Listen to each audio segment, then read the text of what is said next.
ფორმულა 1 ისტორიულად ასოცირდება შეჯიბრთან, თავის გაწირვასთან, ერთმანეთის დახოცვასთან, პიკურ ინჟინერიასთან და ყველაფერ ისეთთან, რაც ჩვეულებრივი მოკვდავი ადამიანისთვის მიუღწეველი ჩანს. გრიდზე არიან მსოფლიოში გამორჩეული ავტომწარმოებლები და ისეთი კომპანიები, რომლებიც სიჩქარესთან და სახის-ახევასთან ასოცირდებიან. ეს ხალხი ცხოვრობს ერთმანეთთან ბრძოლის წყურვილით და არ წარმოუდგენიათ არც ერთი დღე იმაზე ფიქრის გარეშე, თუ როგორ უნდა განვითარდნენ და აჯობონ მათ უშუალო კონკურენტებს. უბრალოდ ამ დახურულ წრეში მოხვედრა ძალიან რთულია. და თან ანუ გუნდის შემთხვევაში ნეპოტიზმიც არ ჭრის, даже ჰოგვარტსის სკოლაშიც და დღევანდელ რეალობაშიც იპოვის სამსახურს ნაცნობობით, მაგრამ აქ არა. დღევანდელ გრიდს რომ გადავხედოთ, აღმოვაჩენთ ბობოლა ავტომწარმოებლებს და სახელებს, რომლებიც ისტორიულად მოყვება ფორმულა 1-ს. კონცეფცია ძალიან მარტივია. მიდიხარ არსებულ გუნდთან, აძლევ ძალიან ბევრ ფულს, ყიდულობ ამ გუნდს, უცვლის სახელს და ბედნიერი ხარ. ასე მოიქცა აუდი, როდესაც ზაუბერი იყიდა. ასე უნდა პორშესაც, მაგრამ ხარებმა თავიანთი ენერგეტიკული სკილა გაუწოდეს გერმანელებს და ამაში ჩააფურთხეო გადასცეს. მაგრამ ცალკე დამოუკიდებელ გუნდად მოსვლა საერთოდ ზღაპრის ტოლფასია. დაახლოებით რო აგიხსნათ სირთულე შლაპუნებით ევერესტზე ასვლასა და საღამოს დედასთვის იმის დამტკიცებას შორისაა, რომ არც ივა გარეთ და ტყუილად არ წაიღებ მოსაცმელს. ამერიკელები დიდი ალბათობით ჩუსტებით ავიდნენ მთაზე, თორე მარიო ანდრეტი იმხელა ეხა დედამის არამგონია რამეს ეკითხებოდეს, სადაც არის როგორც არის.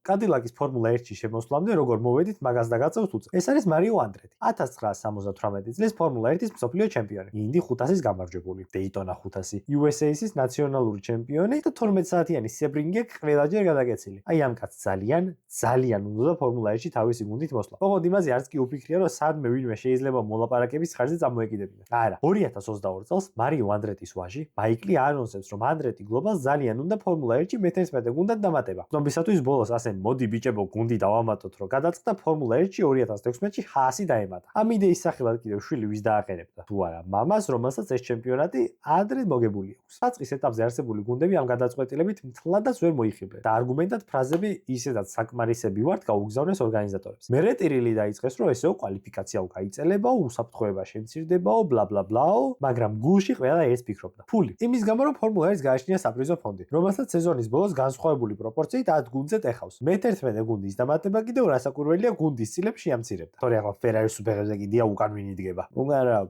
მაგალითად. ფორმულა 1 იმდენად ზერელად ჰქონდა ახალი გუნდების მიღების რეგლამენტი დაწერილი, რომ მალევე მიხვდა, რომ ასე მარტივად არ გამოვიდოდა საქმე. ჩათვალეთ ბეს სახით პოტენციურ გუნდს 200 მილიონი უნდა გადაეხადა. ეს 200 მილიონი ადრე იყო დიდი თანხა, თორე დღეს ახლა მილიარდი ვიღას უყვირს. მე მიყვირს. ეს 200 მილიონი კიდევ რასაკურველია არსებულ გუნდებზე გადაწყდებოდა. თქვენ რომელს აირჩევდით? ერთჯერადად აღებულ ზედმეტად ცოტა ფულს და მერე დაკრებულ ხელფას, თუ ისევ იმ ხელფას, რაც აქამდე ჰქონდათ. ცამდე მართლები ხართ ალბათ. 2023 წლის იანვარში FIA-ს პრეზიდენტმა ბენ სულაიემმა ოფიციალურად გახსნა კარი ახალი გუნდისთვის ფორმულა 1-ში. ისე შეგახსენებთ, რომ ამ კაცმა რამოდენიმე კვირის წინ გააუქმა FIA-ს პრეზიდენტობის წესის ლიმიტი, რის მიხედვითაც 12 წელზე დიდხანს შეუძლია ერთ კანდიდატს დარჩეს. ერთს რა ამას. დეჟაუ მაქვს. მარიო ანდრეტი კი General Motors დაუმეგობრდა, იმიტომ რომ უფრო სერიოზულად გამოჩენილი იყო ფორმულა 1-ის თვალში. სად ერთი ტიპი რო ხარ და სად ერთი ტიპი პლუს მთლიანი ამერიკის ავტომოტივ ინჟინერია. 2023 წლის ოქტომბერი. დიდი გამარჯვება. კადილაკი ხდება ერთადერთი აპლიკანტი, ვინც FIA-ს მე-11 გუნდის მოთხოვნილებები სპორტულ, ტექნიკურ, ფინანსურად დააკმაყოფილა. თითქოს ყველაფერი კარგად იყო. არა. 2024 წლის 31 იანვარი. ფორმულა 1-ის მენეჯმენტი გამოდის და არას ეუბნება ამერიკულ კომპანიას FIA-ს თანხმობის მიუხედავად. მიზეზად კი დაიწყეს, რომ არ იცოდნენ ახალი გუნდი რამდენად კონკურენტუნარიანი იქნებოდა, გუნდი საკმარის ფულს ვერ მოიტანდა, კადილაკი საერთოდ ფერარის ძრავებს რატო იყენებსო, გარშე შარს ეძებდა, რომ კადილაკს მეტი ფული გადაეხადა. ესენიც ადგენენ და ბუნდოვანი პასუხის მიუხედავად, ინჟინრების აყვანა, ქარხნის მშენებლობა, მანქანის დადიზაინება და ფულის ხარჯვა დაიწყეს. ანუ ჯერ თანხმობა არ ჰქონდათ.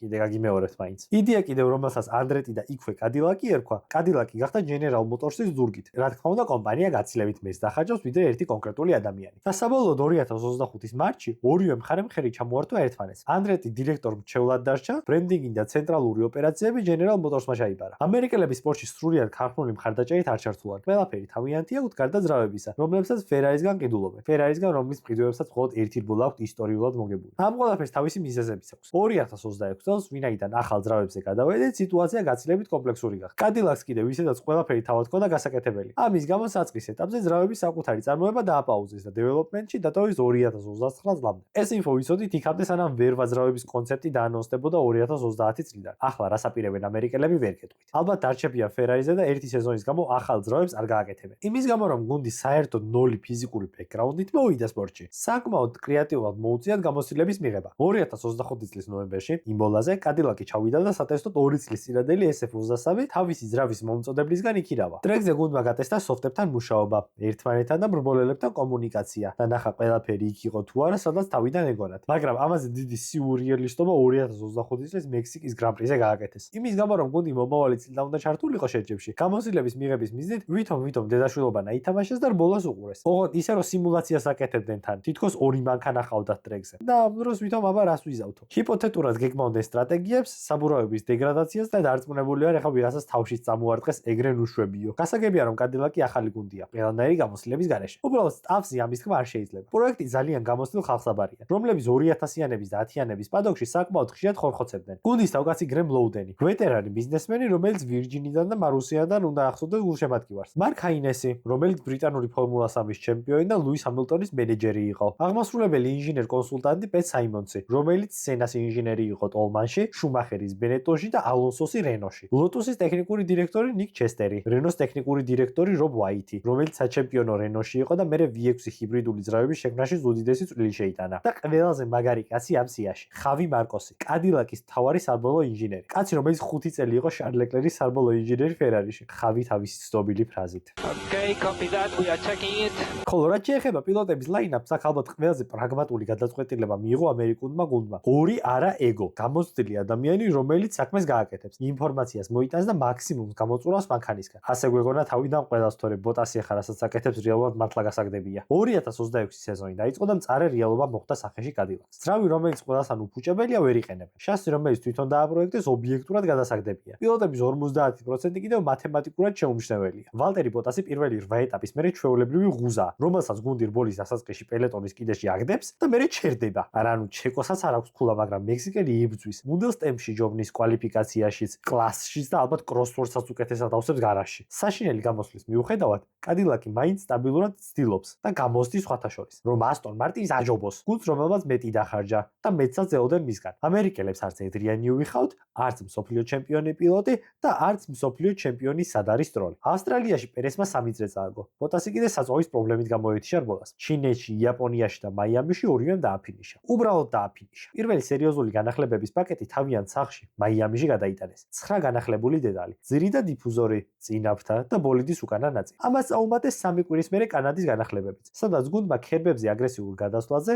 და მძიმე სამოხრუჭე ზონებზე იმუშავა. გაზარდეს მექანიკური მოჭიდება დაკიდების სისტემის ხარჯზე. ეს დაკიდება საერთოდ სრულიად უწყინარ სიტუაციაში ჩეკო პერეს უბრალოდ მოძვრა. და ასევე განაახლეს ის დიფუზორი, რაც მაიამიში ჰქონდა ჩატანილი. და რა მივიღეთ ამ ყველაფრით? მანქანა მართლა აჩქარდა. უბრალოდ სხვები იმდენად წინ იყვნენ, რომ ეს ერთი შეხედვით არ გამოჩენილა. სამაგიეროდ ჩანს წარმოებისა და კორელაციის წარმატება. სრულებით შესაძლებელი იყო იმ განახლებებს საერთოდ არანაირი შედეგი არ მოეტანა და პირიქით უარესი გაიხადა მანქანა. მონაკოში ძალიან ახლოს იყვნენ ქულასთან. არა მეტიც, ცოტა ხანი ეგერთი ქულა ჰქონდათ. მაგრამ მერე ჩეკო დააჯარიმეს. მერე იყო ესპანეთი, სადაც პერესი მე-14-ზე გავიდა. ვალტერი კიდე მთელი უქმები მუხრუჭების პრობლემით დაიდანჯა. მაიამის მერე სეზონში ყველაზე დიდი 10 განახლებიანი პაკეტით ჩავიდა კადილაკი ავსტრიაში. იქ, სადაც უნდა გაგვეგო თუ სად იყვნენ ამერიკელები. ვერ გავიგეთ. შტირის ცოტა მზიანმა ამინდა მეორე წრეზე ვალტერი ბოტასი წაგვართვა ცეცხლწაკიდებული მუხრუჭის გამო. ხოლო პერესმა ამ ყველაფერს კიდე 2 წრე დაუმატა და ეს მე-4-ზე იდენტური პრობლემით გამოეთიშა რბოლას. უქმების სრული ჩავარდნა იყო. ვალტერი ბოტასის ძირის პრობლემები, საზალე მოწყობილობის გლიჩები და სიცხე. გუნდის პრობლემა ამ ეტაპზე სიჩქარე ნამდვილად არაა. სიჩქარე თავისით მოვა. მას შემდეგ რაც გუნდი სტაბილურად დაიწყებს რბოლების დაფინიშებას და არა გამახურებელ წრეზე ცეცხლის გაკიდებას. აგერ ლიამსაც გაეკიდა ალი, მაგრამ ვერ დაანთო საბოლოოდ ცეცხლი ავსტრიაში. საიმედო მანქანიდან ინფორმაციაც მეტი ამოვა და განვითარების პერსპექტივაც გაცილებით მეტი იქნება. საერთო ჯამში ჯერ მესამედი გვაქვს მხოლოდ სეზონის გავლილი, რის განმავლობაშიც კადილაკმა აშკარად მოუმატა. გუნდს აშკარად ეთყობა, რომ წინსვლაზეა კონცენტრირებული და ჰაასივით არსებობაზე არაა გადასული. ფულს ხარჯავენ, სტაფი მოყავთ და ის ფაქტიც გაითვალისწინეთ, რომ ქარხანა, სადაც ამბოლიძე მუშაობენ, ჯერ საერთოდ დამთავრებულიც არ არის. და რას უნდა ველოდოთ კადილაკისგან ამ სეზონში? თუ შეძლებენ ამ ტემპის შენარჩუნებას, რაც ახლა განახლებებში უჭირავთ, თავს დავდებ, რომ ასტონ მარტინზე წინ დააფინიშებენ ამ სეზონში. გამოცდილება ყველაფრის საწყისია. ცალკეულად გუნდში ყველას აქვს. ერთად შეიკრებიან, უფრო მეტ ფულს დახარჯავენ, მოიხოდებიან და აგერ ნახეთ რა გოგო ბიჭები დადგებიან. მანქანას კიდე ცეცხლი თუ არ წაეკიდა, ყველანი ბედნიერები ვიქნებით. თუ არა და გაკოცეთ ჯუბზე და თქვენ იყავით კარგად. აბა, ჰეთ, აბა, ჰოთ.